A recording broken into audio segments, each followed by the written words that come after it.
दोस्तों, हर दिन नए नए फर्जी हाजी बनकर हज के लिए रवाना हो रहे हैं। और वो भी कब से, जब सिहाब छोटूर हज के लिए रवाना होते हैं पैदल। और जब से वो पॉपुलैरिटी पाते हैं उसी टाइम से कुछ लोगों के अंदर में ये जज्बा और जुनून पैदा होता है कि हम भी सिहाब छोटूर की तरह पैदल हज के लिए रवाना हो जाते हैं। देखिए, आप होइए, लेकिन आप उनको फॉलो कीजिए जो फॉलो सिहाब छोटूर ने जिस जिस बात को या फिर जिस जिस गाइडलाइंस को किए हैं वो आप फॉलो कीजिए। आप ऐसा नहीं है कि बैग आप उठाए, उसमें कपड़ा रखे, खाने पीने का चीज़ रखे, थोड़ा मोड़ा पैसा रखे, चल दिए। ऐसा नहीं होता है। मैं आप लोगों को एक खबर बताया था जो महाराष्ट्र से आ रहा था। वहाँ के एक बाबा पैदल हज के लिए रवाना हो जाते हैं।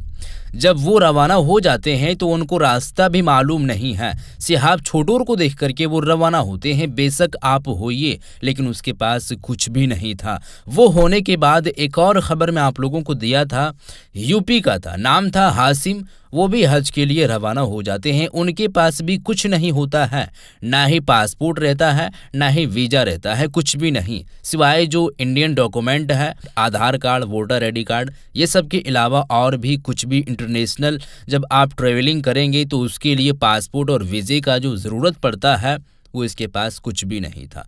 ये दोनों तो हज पर निकल चुके हैं और इन लोगों को विदाई देने के लिए भी काफ़ी लोग आते हैं।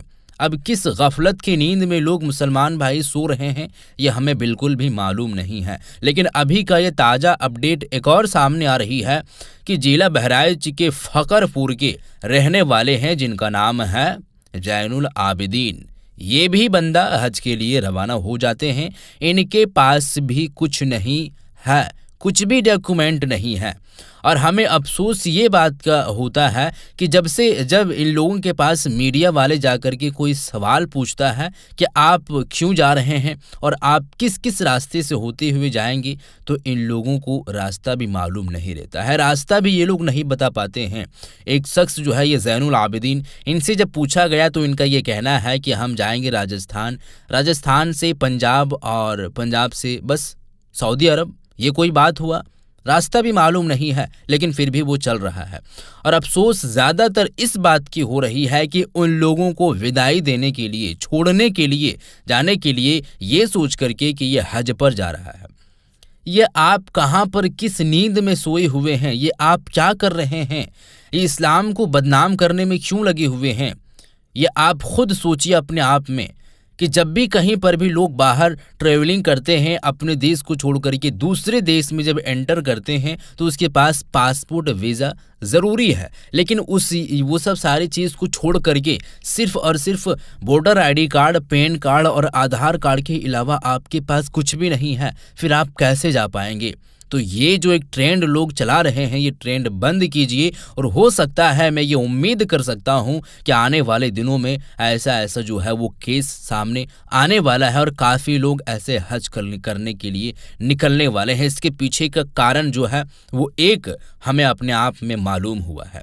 ये लोग जितने भी जा रहे हैं वो ये सोच करके नहीं जा रहे हैं कि हम काबा शरीफ यानी कि मक्कतुल मुकर्रमा और मदीनतुल मुनव्वरा की ज़ियारत करने के लिए जा रहे हैं।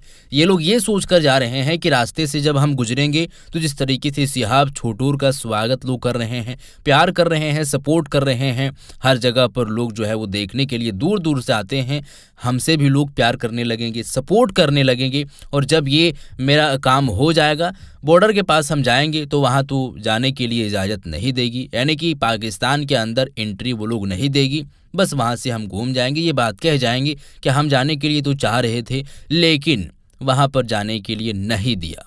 ये बात इन लोगों के एतबार से हमें अपने आप में समझ आया। फ़िलहाल इसके बारे में आप क्या कहना चाहेंगे ज़रूर बताइएगा। और ये ट्रेंड जो चलाने की कोशिश कर रहे हैं लोग, ये ट्रेंड बिल्कुल बंद होना चाहिए। आप लोग बंद कीजिए। मुसलमान हो आप या फिर क्या चीज़ हो, अपने आप में खुद सोचिए और वो काम कीजिए जो इस्लाम के दायरे में रह करके, जो इस्लाम हुक्म देती है वही काम करने की कोशिश करें। मिलते हैं किसी अगले वीडियो में, तब तक के लिए खुदा हाफिज़। आप अपना